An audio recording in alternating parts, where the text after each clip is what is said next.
Realm presents Machina. Episode 3. It's the perfect task for the Y3. Trey was talking a little too loudly, Hero thought, and tried to remember whether he always spoke at that volume. We've designed the Y3 to adapt perfectly to its environment, whether that's out there. He threw an arm toward the desert beyond his enormous and pristine windows without looking. Or Antarctica, or, flash of a very practiced charm grin, Mars. The housing, which of course we can't fully describe to you yet, that smile again, is both resistant and flexible, contributing to responsiveness. Also, we've put a lot of thought into developing parameters for the shelters, so I think we'll be ahead of the game there. This did not sound as studied or coherent as Trey's usual spiels. Normally, no matter what subject he was opining on, the man came across as a TED Talk without the headset mic. Good time to throw a few curveballs. It was so hard to really get at Trey's genius. What would you say is the biggest challenge for Devlock this round? Trey didn't blink. It's a very challenging task, Hero. Of course, that's its purpose. Charm grin. We have to airdrop our AI into an as-yet unknown location. It needs to self-print any necessary additional components, identify and employ materials at hand, locate a water source, and construct a shelter, all with an unknown distance delay in our communications. This time, the smile was more like a smirk. The Y3 is going to be all over this.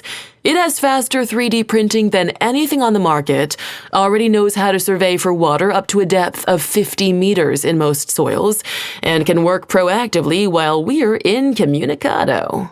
The last word came out with a flat California twang. That approach was too obvious. Hero tried again.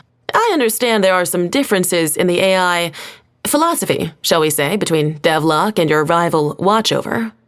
For the first time in the interview, Trey leaned forward, and the glow in his eyes kicked up to a new level of intensity. That's because at Watchover, they don't have an AI philosophy. They want it to emerge into some sort of superior consciousness, as if that weren't extremely dangerous and entirely missing the point. We are building this AI for a very specific and critically important reason: to save humanity by preparing planets for our arrival and survival in ways that we cannot do. Once you start dreaming about letting the AI decide what it wants to do or have its own thoughts beyond the immediate task, forget it. Bingo, Hero thought. That's great. We're loving the competing frameworks. Inspiration hit as Trey started to fume over the use of the word competing, if this was what it took to get Trey to notice him. By the way, keep it casual, Hero. My bosses really want to play up the rivalry angle, so they've asked me to do a few interviews over at Watchover too. He didn't have to wait for the response. You want to know about Watchover? Listen, you don't have to trek over there and dare their robot gatekeepers. No one knows those women better than I do. We went to school together. You know that? Of course you do. We went to school together, and then we worked together here for years. I gave them their start in business, and they left. Let me tell you. As Trey ranted on, Hero doodled in his notebook, made sure his digital recorder was still ticking away, and nodded occasionally. It would be easy to convince his editors to add Watchover into his brief, once he described this to them. Besides, Cameron Davidson was one of the most exciting robotics programmers out there. Hero had been desperate for an excuse to write about their work, and his editors knew that. Besides, playing up this rivalry was sure to up the drama of his story.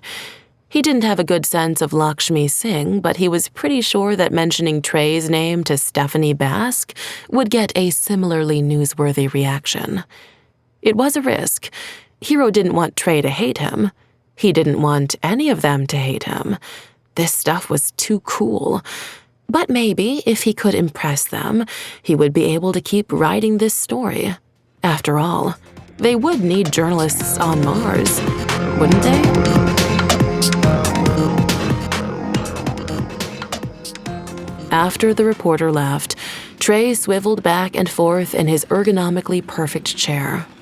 He couldn't believe that kid reporter was going to waste his time talking to those watch-over ingrates. It gave them an importance entirely out of proportion to what they deserved.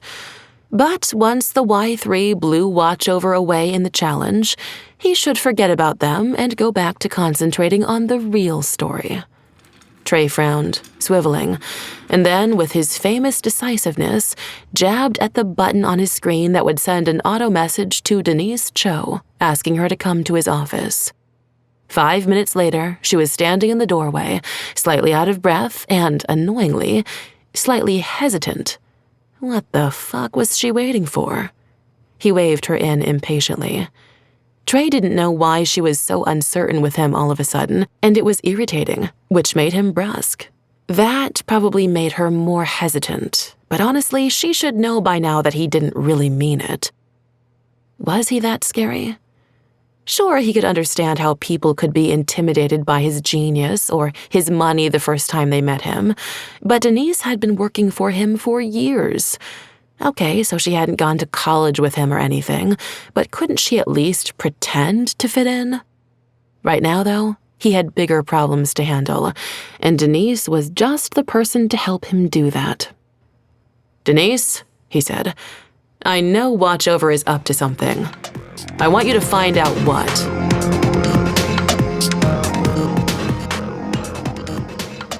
"Don't you think we should hard-code some specs for the water feature?" January asked, flipping her braid back off her shoulder. Cameron shook their head, jaw tensing at having to answer this question again.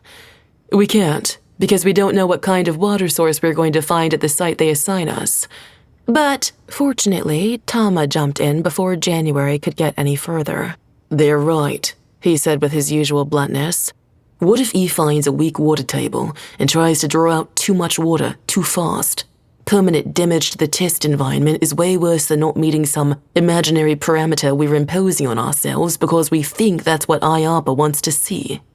January relented, and Cameron met Tama's gaze in silent communication, thanking him with a touch of apology. Tama shrugged back. January was new, signed on since Watchover ramped up rather than recruited from within Devlock. She hadn't seen what Cameron and Tama had seen. She didn't understand. Relieved, Cameron turned back to their own display. The minutes were ticking down to deployment, when they would receive the final coordinates for where to drop E and notice of the light speed delay that IARPA saw fit to assign. It could be anywhere from 4 to 24 minutes, double that for messages to go and return, based on the possible positions of Mars relative to Earth. Anything under 10 minutes would be fine, but imagining delays above that made Cameron queasy. What were they supposed to do during 48 minutes of silence, waiting for reports? Cameron looked over at Tama again. "I think we should cap fully autonomous decision-making at 10 minutes, they said, pitching it low so the rest of the programmers in the bullpen wouldn't be drawn into the discussion. They should all be working. Tama just rolled his eyes. "We'd lose," he said flatly. "We can't just leave E sitting there waiting for us. It won't be enough time to complete the task." "You said it yourself. Permanent environmental damage. That's not going to happen." Tama cut them off. "E knows what she's doing." Cameron rolled their eyes. Tama insisted on gendering the AI. "I don't think we've built in enough environmental knowledge, enough protective overrides." "We've got enough. And if you think you have time," he glanced meaningfully at the giant countdown clock projected on the wall in front of them, "you can add some more. That's fine. But E needs to be autonomous." "But what if—" Tama held up a finger, leaned closer, lowered his voice still more. "Has it not occurred to you that they're going to build a loss of signal into one of these trials?" It hadn't. And as soon as Tama said it, Cameron felt like an idiot. Of course IARPA would pull something like that. It wasn't even a cheap trick. It was exactly what they should do, because sure as shit there were going to be loss of signal problems in a real Mars landing. Or they could knock out our visibility. They were thinking out loud, fast and panicky now. Or cut the comms. Or cut the response comms only. Or, hey. Tama had to shout-whisper to get Cameron's attention. It's fine, Cam. She'll be fine. It's not fine, Tama, Cameron hissed. We are not remotely prepared for this. They shook their head. Why on earth would I have taken the trial specs at face value? Tama was laughing softly now. Don't worry, I didn't. Stephanie definitely didn't. He can do this. The swarm is more resilient. It's more unpredictable, Cameron growled, but there was a note of pride in their voice, along with the worry. Tama reached out and clapped Cameron on the shoulder, making them twitch in irritation. You have to let our baby go at some point. Cameron rolled their eyes again, but they were grinning. Even when Tama was annoying, he helped take their mind off their worries. Okay, pass me the parameters in case of loss of visuals. They glanced back at their screen, then refocused beyond it at a hesitant smile, and beyond that, the face of that reporter who had been at the moonshot the other night. Hi? Cameron raised an eyebrow, a trick they had been perfecting since they were 6, then turned their gaze to Simplicity's cool cone shape to the man's right. Simplicity? He is authorized. Steph asked me to bring him down here. Cameron loved their AI, but they still found it weird that the non-human HR referred to the co-CTO by her nickname. Okay, thanks, Simplicity. They waited while the robot swiveled away. Now, what exactly are you authorized to do here? Why the fuck would Stephanie send someone extraneous in here during this unhinged push to the trial? I'm a reporter with Code Overload. Hiro Watanabe?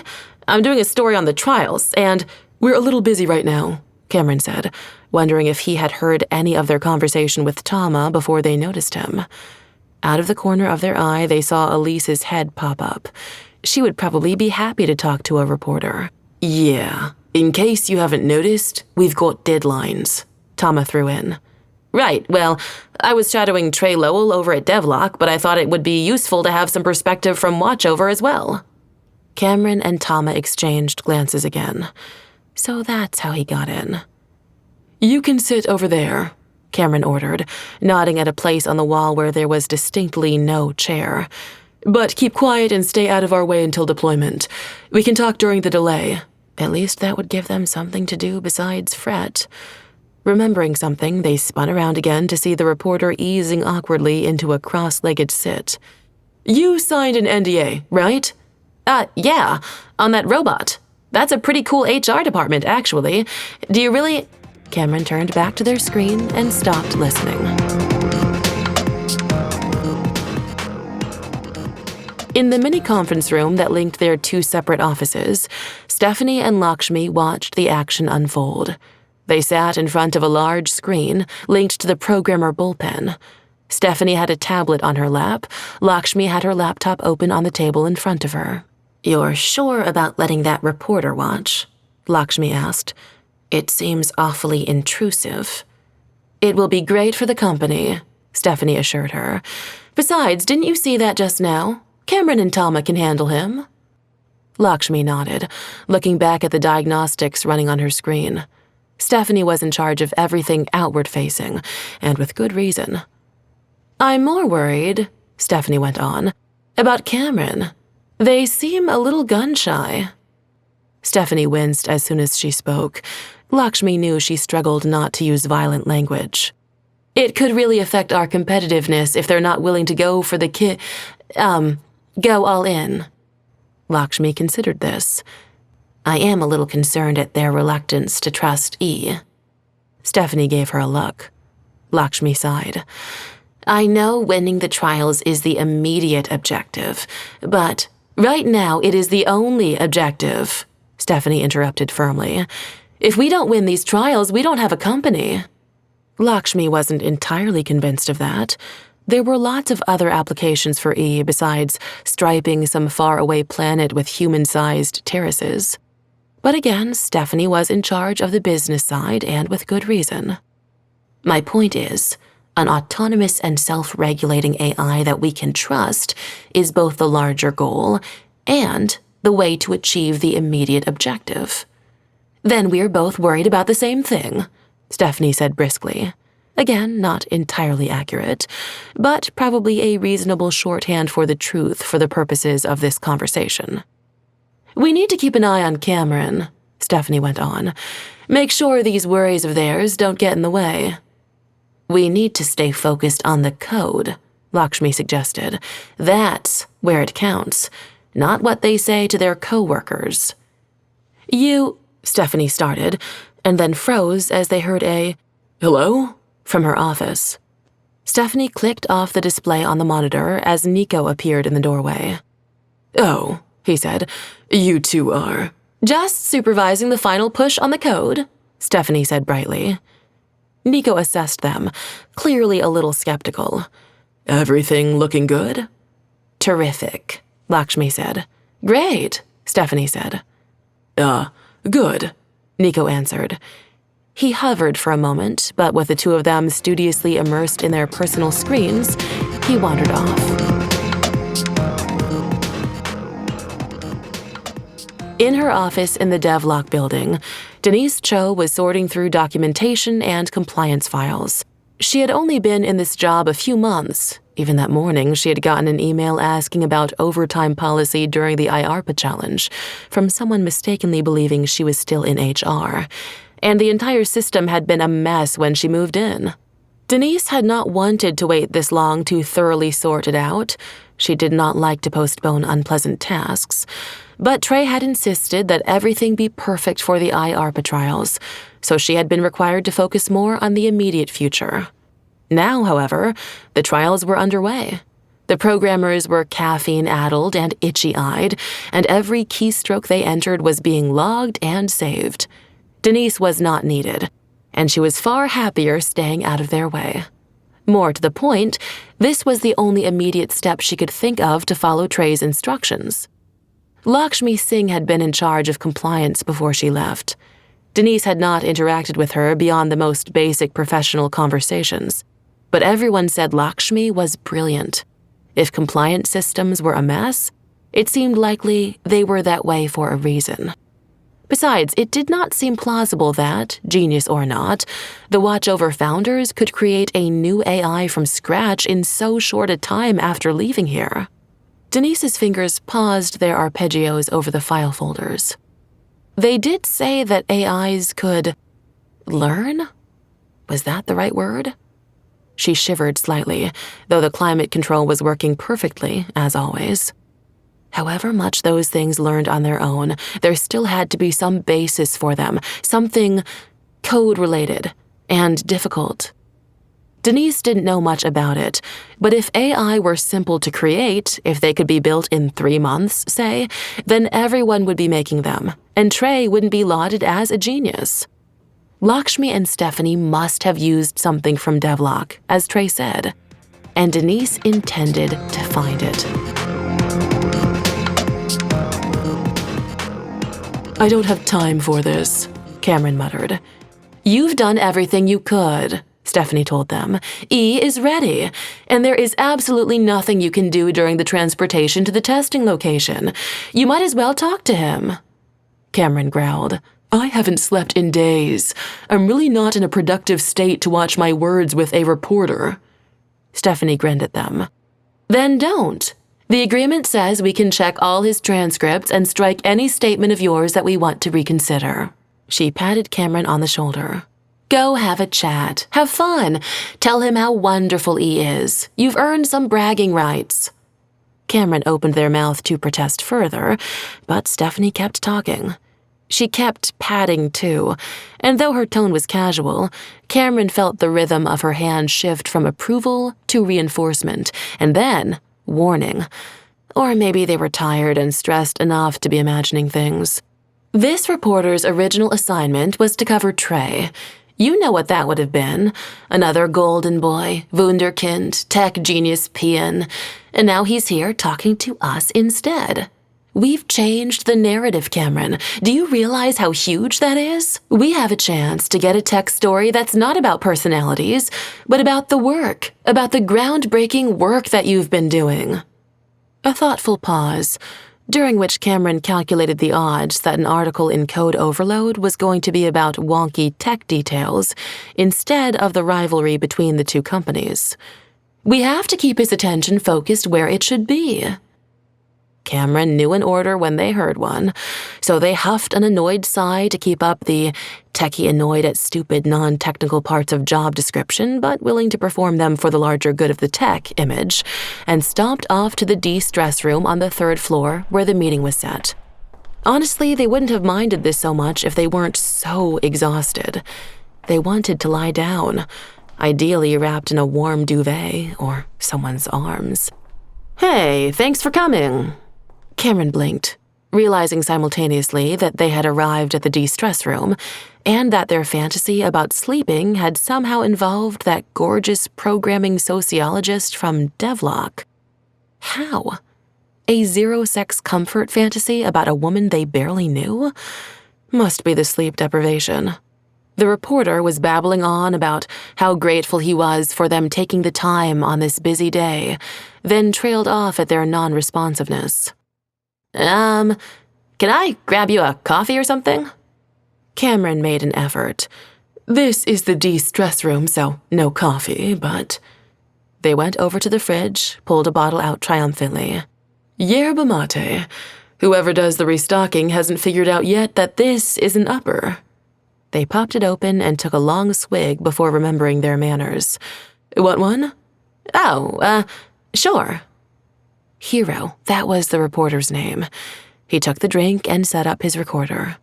"First of all, as you probably know, your CTOs were concerned about interviews after the amount of sustained work and lack of sleep, so you and they will be free to look over the transcript after we're finished and remove anything that you feel hints at proprietary information or anything like that.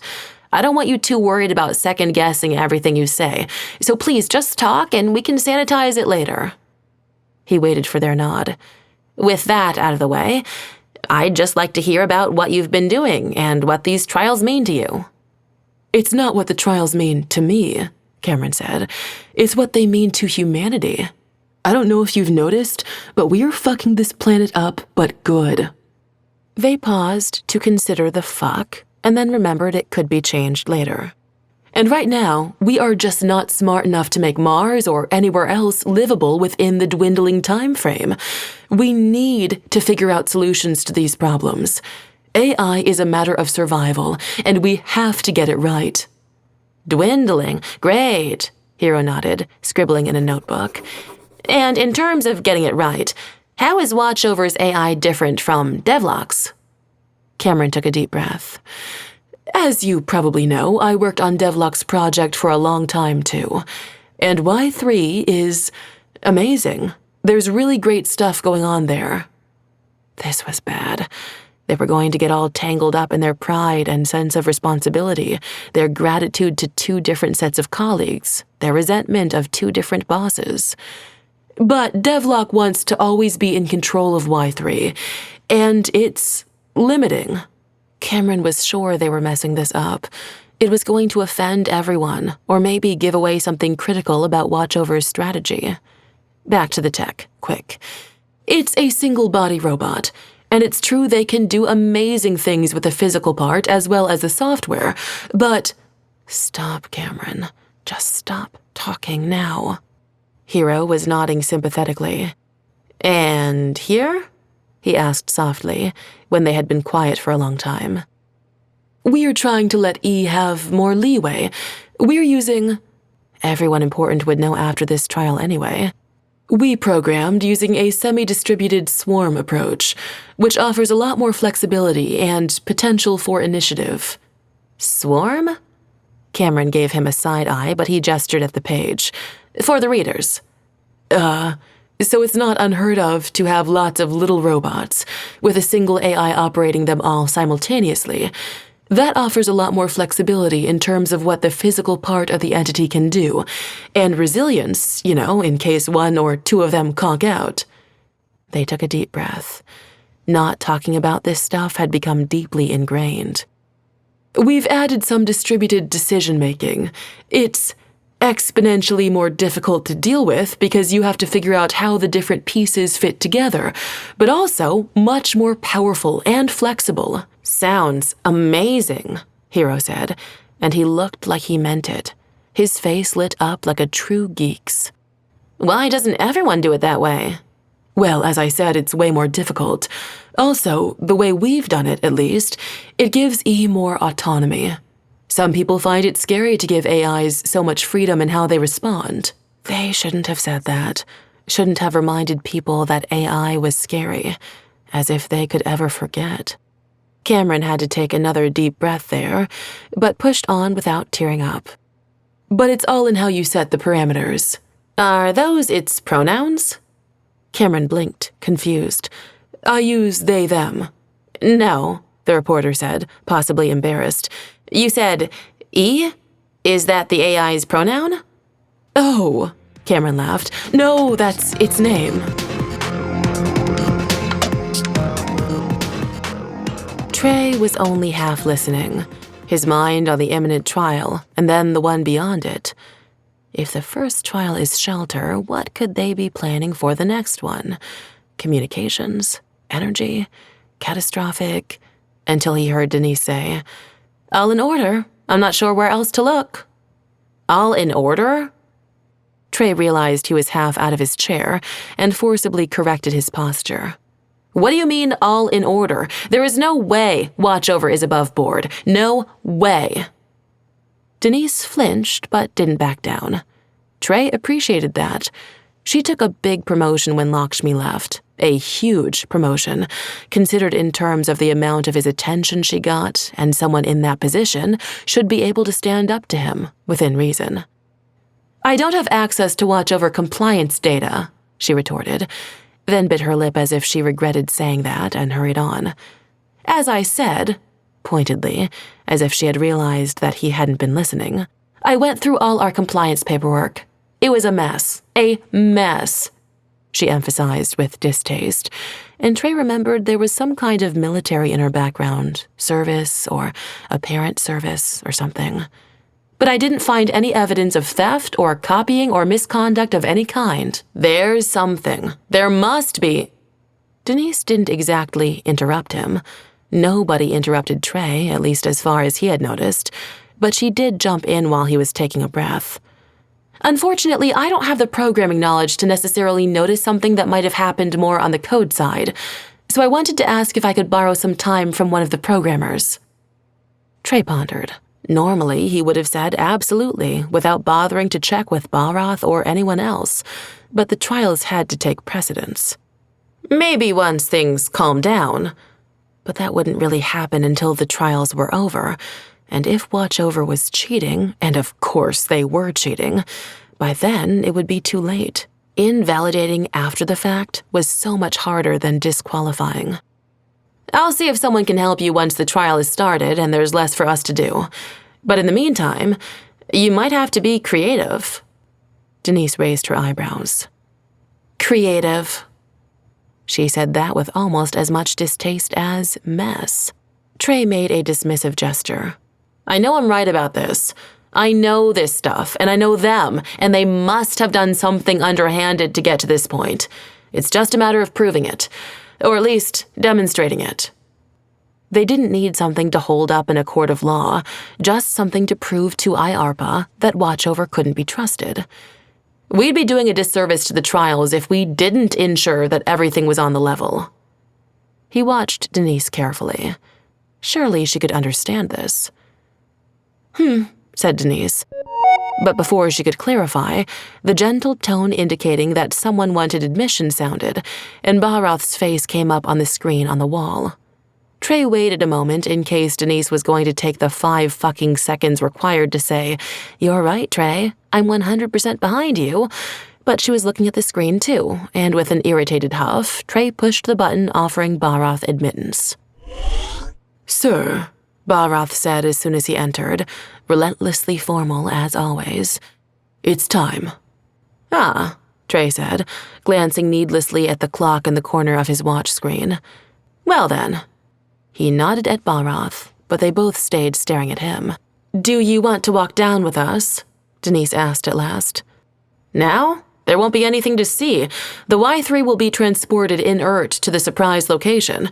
It will take at least, an hour? Trey glanced at his watch again to remind them of all the time, his time, that would waste. We have GPS coordinates. Estimates are 42 minutes for travel, Barath said. Well, it's not like we'll be able to do anything during those 42 minutes, Trey snapped. I'll come down when it arrives. See what the initial transmission tells us. Although even that, because of the stupid artificial delay, would be another 20 minutes or something later.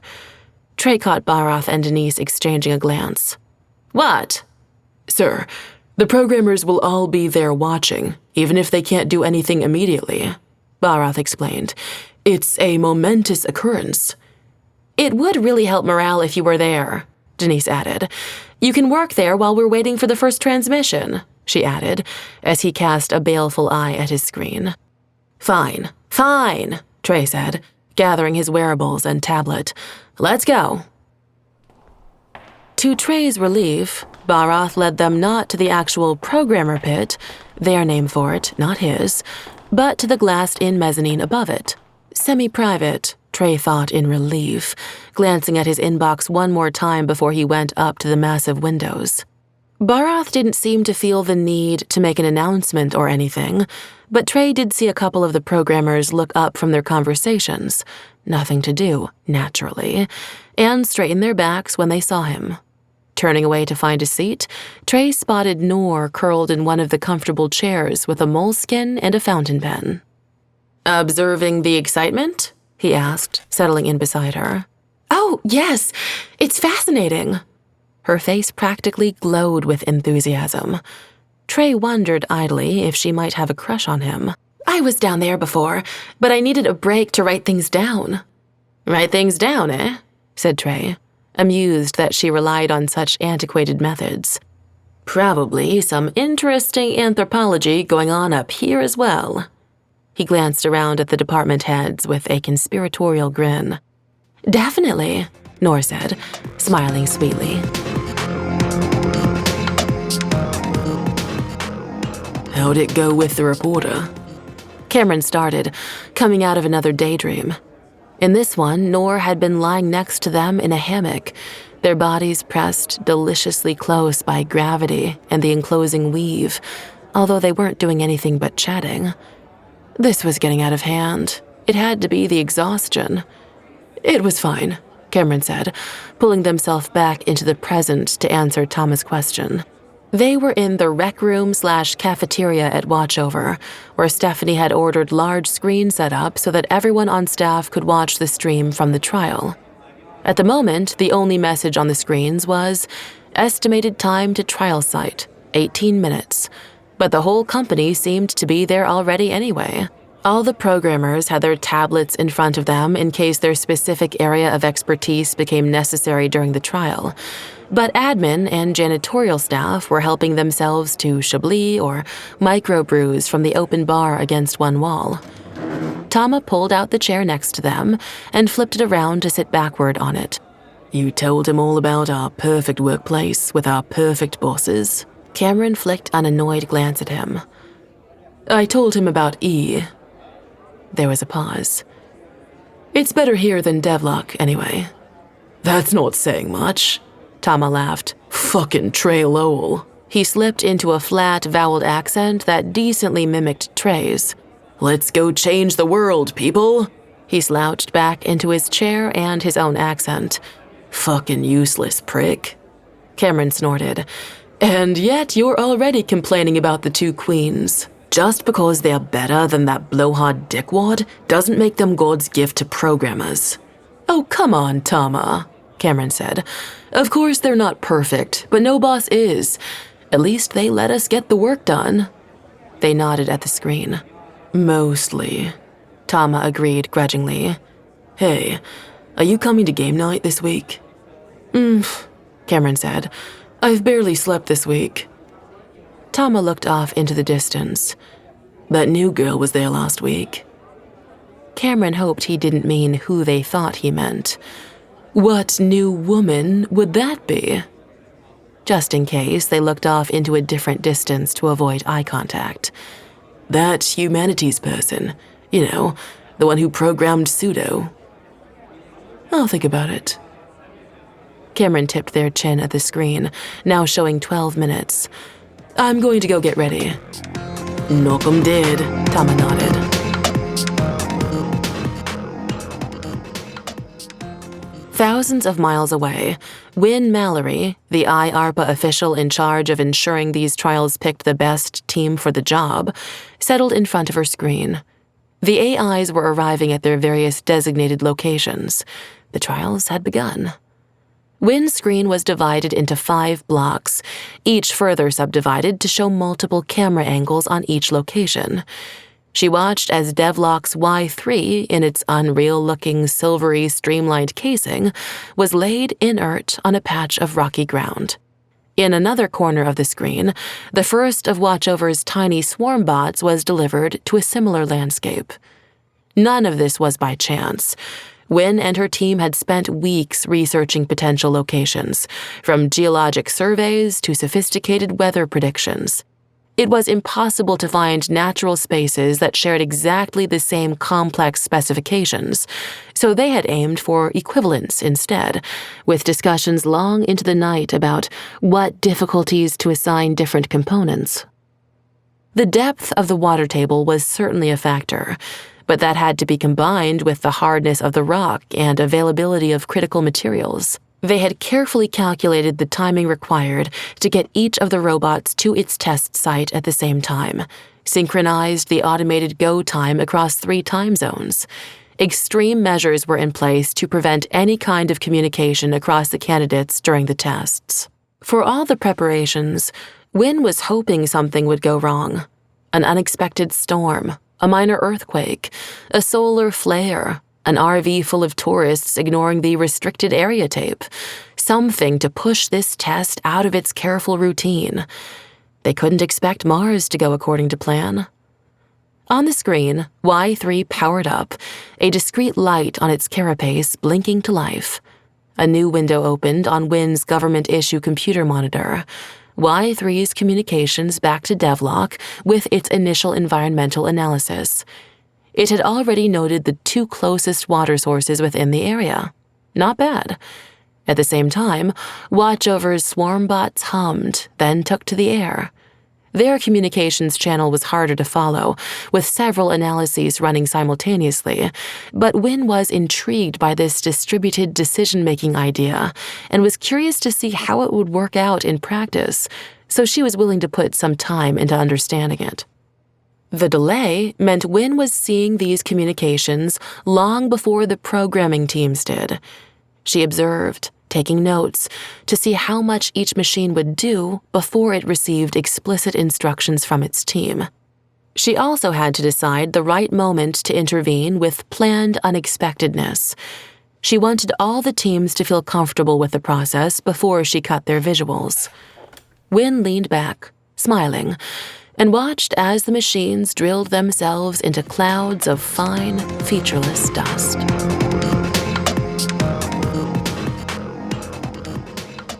The wait had indeed seemed interminable, but Trey perked up once the first transmission came through, bringing with it a faint cheer from the team, and then, as they poured through it, scattered exclamations and consultations. "Okay, we found water. What do you think of the bedrock at this site? Is the prevailing wind a factor?"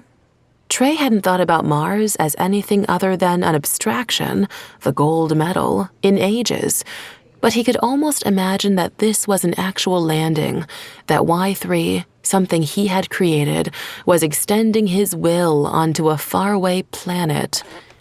He got up and strolled to the windows.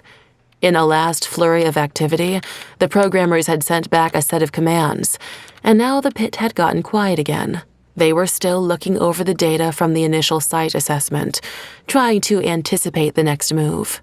Trey spotted Noor, her blue and silver headscarf hovering just on the edge of a tight knot of coders. Smart kid. On the screens, he could see what Y3 saw from each of its attached cameras.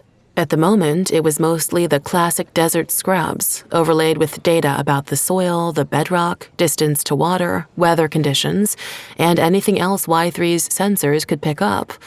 But one of the cameras was trained on Y3's extruder, so they could see the tools it was building. Another showed the lines it was beginning to excavate for foundations. It wasn't until the second set of commands was about to reach Y3 that the screens went dark.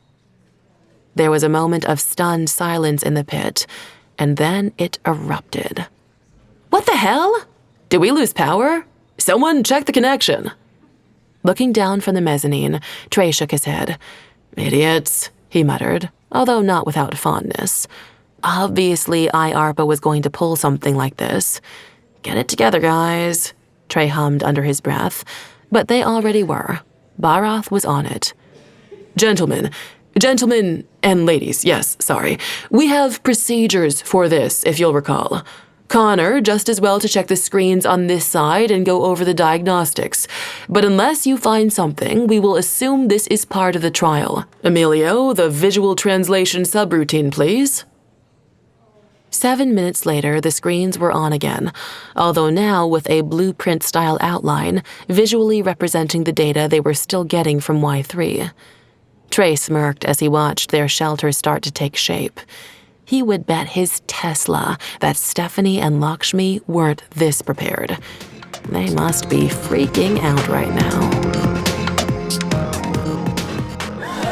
When the screens blanked in the watchover rec room, there was a collective gasp.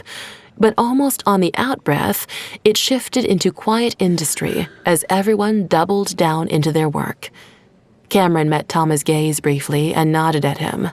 Thank goodness he had warned them, so they had time to prepare themselves. The only person freaking out was the Code Overload reporter. Code Overload magazine, embedded reporter lifelog entry 796. Gentle listeners, I don't know if I can fully convey the impact through this auditory medium, but the visuals from Watchover's AI just disappeared. That's right. The giant screens that have been showing us what the AI sees through its many cameras have gone blank. We're still getting data from the field, temperature, soil density, ongoing 3D printing jobs, and so on, so we know the AI isn't crashed, or at least if it is, it doesn't know it is, but we can't see what it's doing. The shelter that it is building to withstand a hypothetical dust storm on Mars is completely invisible to us. I keep seeing the last image in my mind's eye, a long, low outline in cut rock bricks, the beginnings of a foundation. No way to know what it will become, if anything. A small error now could lead to utter collapse, or a building that makes no sense to any human, even as the AI follows its parameters. I'm ready to gnaw my knuckles off from the uncertainty, but the Watchover team is playing it cool. They're working off the data they're still getting, which is something, but I can't keep from wondering if whatever shut off the cameras, probably IARPA, but it could be gremlins, is screwing with the data values too. Either they've got a ton of confidence in this AI they've built, or they're just awfully good at faking it. End transmission. So, how's it going?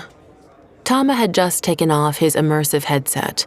It was a beautiful gadget, lightweight and fitted with an astoundingly intuitive link to E, but it was still not worth staring into the void for 40 minutes as they waited a response on the last interaction. Now, however, he was regretting the choice to disconnect. "Fine," he told the reporter. "Wonderful, and extremely, extremely no comment." "Of course," Hero answered soothingly. "As you may know, we've got an agreement that you and your bosses—" "I've heard," Tama responded, "but I'm trying to concentrate, understand? Not to mention I'm parched." He headed over to the bar, the reporter trailing behind, and grabbed himself a prickly pear juice. "Okay, I don't want to knock you off your game or anything." The reporter shifted approach, coming on stronger and less affable. "But it's nearly 40 minutes until you're on again. Surely that's enough time for us to record a little lightning round interview." Tama gulped at his juice, glanced up at the clock on the screen, couldn't deny being bored. Fine, he said, but I have to hit the loo first. Find me here, Hero told him. Code Overload Magazine, Embedded Reporter Lifelog Entry 812. The excitement is, as they say, at a fever pitch. I'm in the impressively outfitted watch-over cafeteria and rec room. I've just had my ass kicked at air hockey 3 times. This company clearly believes in the profitability of happy workers. Maybe that's how they've managed to lure the cream of the programming crop away from nearby Devlock to form an impressive roster of edgy young coders out to conquer the world. And all of them are in this room. The action, though, is happening miles away at an undisclosed location where Watchover's AI, cryptically referred to as E, is mining, printing, and constructing a shelter to mimic the tasks involved in preparing Mars for human life. Because the cameras are out and there's a 40-minute faux light speed lag in communications, the coders have some time on their hands, and we're lucky enough to speak with one of the best, Tama Fakide. Hi, Tama, tell us about yourself. What's to tell? I'm here, doing my job. Where are you from? Auckland. How did you end up programming AIs to go to Mars? You think New Zealanders don't care about outer space? I could ask that question of anyone. But do you? Now I'm guessing it's because you hate people and would rather hang with a robot in the vacuum of space. At the moment, that is sounding pretty appealing. What does the E stand for? What? Watchover's AI is named E. What does it stand for? Whatever you want it to. And with that, dear followers, Tama stalked back to his table and retreated into his immersive headset. Did I tell you about those wearables yet? We're going to talk about those for a bit, and then I'm heading over to Devlock to see how the stress of the trials is treating their programmers. End transmission. Holding up, Tama muttered. Cameron gave him a thumbs up. They actually felt much better now that the trials were on and there was something they could do. Even the visuals going out was mostly okay. It just meant concentrating harder on the data, which was not a bad thing. Trying to imagine the environment based on E's censorate descriptions made it harder for Cameron to think about what E might be destroying out there, unintentionally, or rather intentionally, but based on faulty instructions. Cameron's faulty instructions. No, not this time. Tama was right. E was amazing. They had worked hard to build in all the right safeguards. E wasn't destroying anything. It was building something, and doing it in a way that considered and protected the environmental context. Probably. Cameron wished the cameras would turn back on, just for a second, so they could be sure.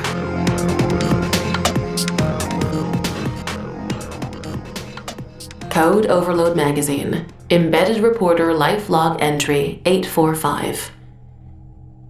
The atmosphere at Devlock is not nearly as festive as the one at Watchover.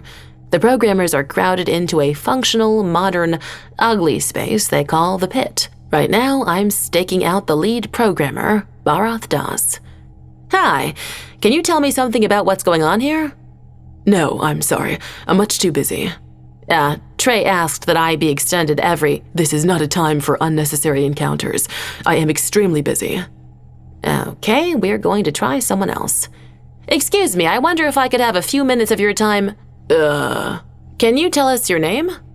Emilio Garcia Vega. Nice to meet you, Emilio. Can you tell me a little about what's going on here?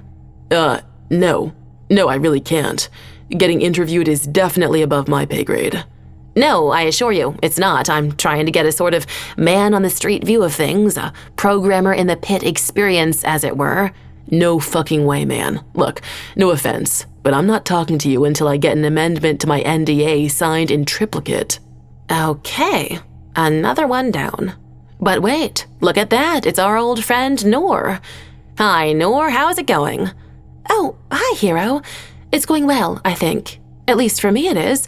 This is a pretty fascinating experience. Tell us about it. Oh, Trey approved this, right? Okay, well, it's just amazing because the programmers are controlling this robot, guiding it, really, in accomplishing this incredibly difficult task. And we only see what the robot sees, so that's one thing. I'm going to suggest that they give it a mirror or something next time to help with diagnostics. Then there's this long delay in communications, so everything we see from the robot happened 40 minutes ago, and anytime we send a message to it, we don't see the response for 40 minutes, even though it starts implementing it at 20 minutes. Sorry, I know this is all obvious to anyone with the faintest interest in robot astronomy. And who on earth doesn't have an interest in robot astronomy? Exactly. But anyway, it's so different to be directly involved and hanging on every movement. They have this constantly recurring dilemma. Give the robot complex instructions that it can implement by itself, or give it really simple, contained instructions and have it stop after each step so that we can see what the results are. Obviously, the cost-benefit on these options is different for every decision, and there's this risk of getting enormously tangled up down the wrong path if the robot starts doing something and you can't correct for 40 minutes. But on the other hand, if the robot just sits there for 40 minutes between every command, nothing's going to get built. Besides, what's the point of having AI if you still have to tell it what to do? What indeed? So, how are the coders here deciding? Oh, it's amazing. It really is case by case. But mostly, they are trying to figure out the optimal path between the two. Chunks of tasks that give Y3 enough to do to keep it occupied until the next order comes through, but not enough so that it will take too long to walk something back if it goes wrong. It's all about the parameters. It looks like you're having a thought, Noor. I am always having thoughts, Hero. You should try it sometime. I think it was okay. I think it went well. The purpose and intensity of the trial over, Cameron's stomach was twisting with uncertainty. It went great. Stephanie took one hand off the steering wheel to squeeze their shoulder. We don't know that yet, Cameron retorted, immediately resentful. We don't know what E did. Their stomach dropped again as they imagined what they might see at the test site. At least we've seen some of it, Stephanie said with satisfaction, and Cameron knew she was thinking that the swarm configuration gave them that advantage over Y3's single body. And it looked good.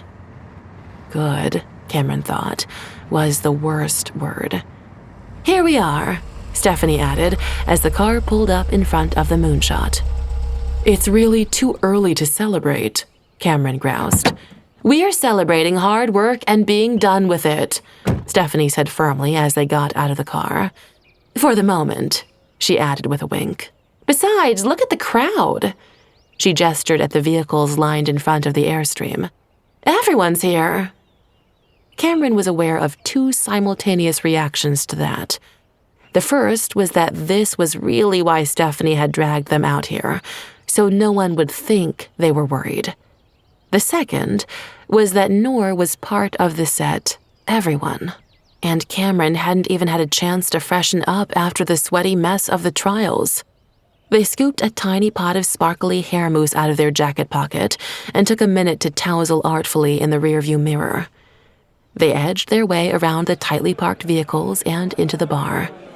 It was much more crowded than usual, and loud. Through the scrum, Cameron caught a glimpse of Lakshmi leaning against the bar, which surprised them. Wow, everyone really was here. They cast a glance around the rest of the room, but only succeeded in making eye contact with Tama, who waved them emphatically towards his table. Hey, he said as they came up. I thought you would never get here. Stephanie, he added, nodding at the boss as she appeared behind Cameron. Let me get you a drink. Said Cameron non-committally. They were at the stage of exhaustion that made it difficult to see straight. Alcohol seemed like both a terrible and a great reaction to that. At least it was crowded enough that it would take a while. Something nudged their leg, and Cameron looked down to see Pseudo, face cocked in a reasonably cute approximation of dog wanting attention, screen reading, "Can I take your order?" They glanced up at Tama, who was looking smug.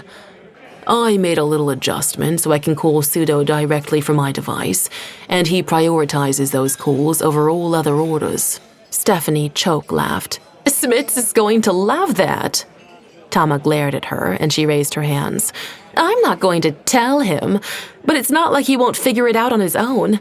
He did program Pseudo, after all. Pseudo? Bring a beer, Cameron said, hoping to distract them. A glass of bubbly, Stephanie said. Pseudo, she added, as if the dog could understand. Please find me with it when it's ready. I'm going to mingle a bit. Tama and Cameron locked eyes as she disappeared into the crowd, and then exploded into laughter. Hang on, Pseudo, Tama said, wiping the tears from his eyes. I think we have to make another little adjustment. Boss's orders. At the bar, Lakshmi watched Stephanie step into the crowd with trepidation, but her co-CTO didn't move in her direction. Relieved, Lakshmi turned back to Smits, who was using a rag to dry glasses on the other side of the bar. You're only doing that because it looks cool, she accused him. Smits just grinned at her. Usually, Lakshmi got on well with Stephanie. They were very different, and if Lakshmi listened to Stephanie speaking publicly for long periods of time, her voice started to grate.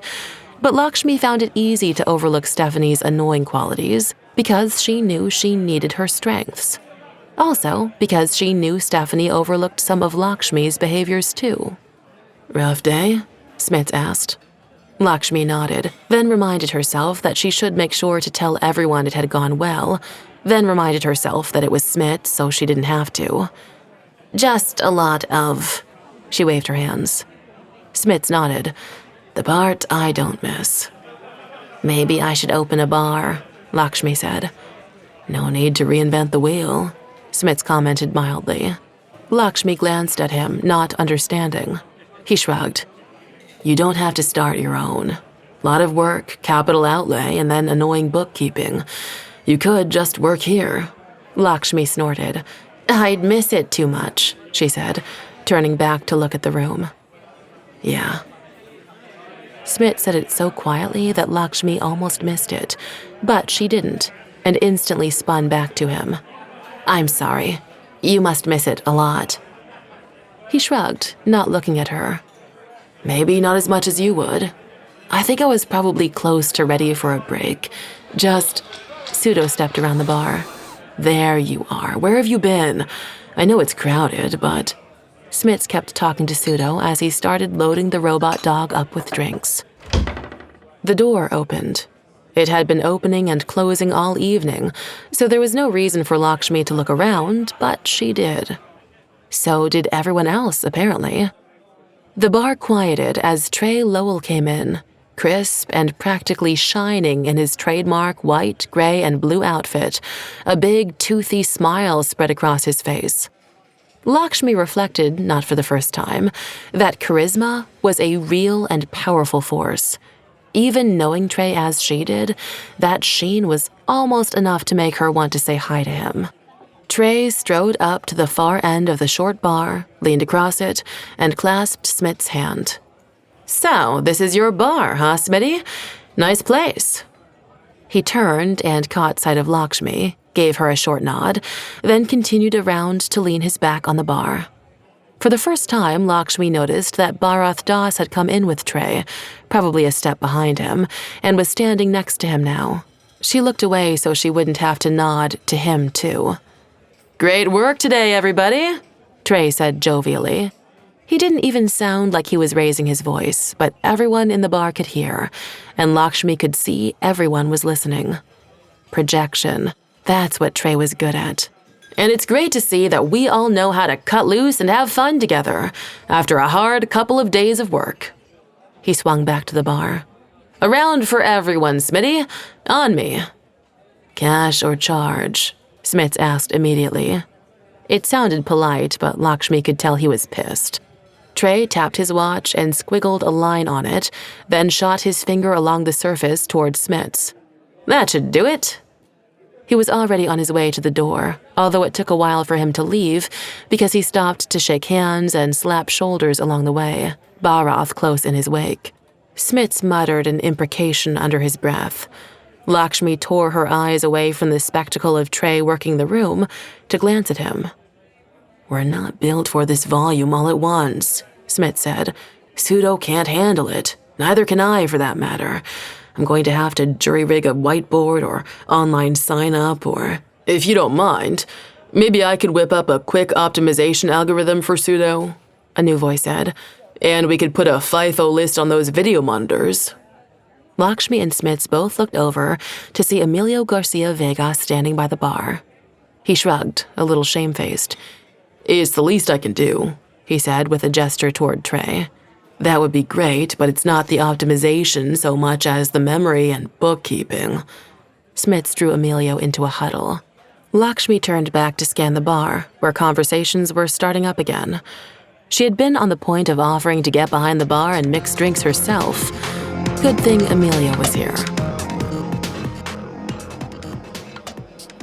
Hey, how did it go? Cameron looked up and froze to see Noor looking down at them. It was an entrancing sight, especially when Noor's cheeks went almost as rose-colored as her headscarf. I mean, I know you can't tell me exactly how it went. I didn't mean not how the thing went, but how it went for you. That is to say, Cameron grinned, what felt like their first real grin in days. It's all right. Sit down. Noor plopped into a chair, matching the smile. I'm all right, Cameron went on. Tired, but it felt good, actually. All in with the whole team. You? It was fascinating, Noor said. There was all this pressure, but also, like you said, the whole team really working together. And it was amazing to see the way the AI issues were dealt with in real time and under pressure. Cameron opened their mouth to warn Noor that talking about AI issues might be crossing a line, but there was no need. Noor veered away to speculate about the next trial and talk about the meaning of the snacks in the devlock break room, and also her conversation with the reporter from Code Overload. Cameron shut their mouth again and listened, enjoying the view.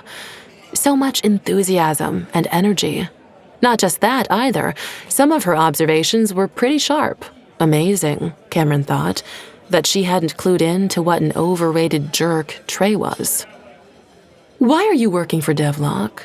They asked suddenly. Noor had paused to take a sip of her drink and glance around the bar, as if searching for more participant-observer experiences. Noor lowered her drink. Because they hired me. Well, but, Noor twinkled, do you have any sociologists on staff at Watchover? Any anthropologists? Any humanities people at all? I think January minored in English, Cameron said. I know what people say about Trey Lowell, Noor said, when they had finished laughing. My parents didn't even want me to work for him, and I'm not drinking the Kool-Aid about him either. But still, he hired me. So far, at least, he hasn't tried to get me to shut up when I say something uncomfortable or change my results. She paused. True, he hasn't seen any of my results yet, but... I mean, that's good and all, but... And I'm getting this amazing field experience, and I'm learning how to code, and it's so much fun. I didn't expect that. Cameron had to laugh again. About that. They weren't sure what to ask. Are you a genius? Seemed impossible to answer. How do you do that? Maybe, how did you learn? Cameron opened their mouth to try the last one, but was interrupted by the sound of Tama's voice, loud. You don't know anything yet. You can't know anything yet. Why don't you shut your loud, stinky mouth until we get the results? Oh, right. You can't because you need it for breathing. Uh-oh, Cameron said, standing up. Tama was by the bar, going all rooster-chested at some devlock programmers, people Cameron remembered without fondness. I can drink to whatever I want. One of them, Mike, if Cameron remembered right, was saying, After all, it's my boss who's paying the tab. And you think that's something to brag about, you sorry oak-faced excuse for a code monkey? More people were standing up and moving in on both sides. Cameron glanced down at Noor, who was craning her neck worriedly to see what was happening. Do you want to get out of here? Noor nodded and held out her hand. A sparkle of feeling ran up Cameron's arm when they took it. Come on, they said. I know the perfect place.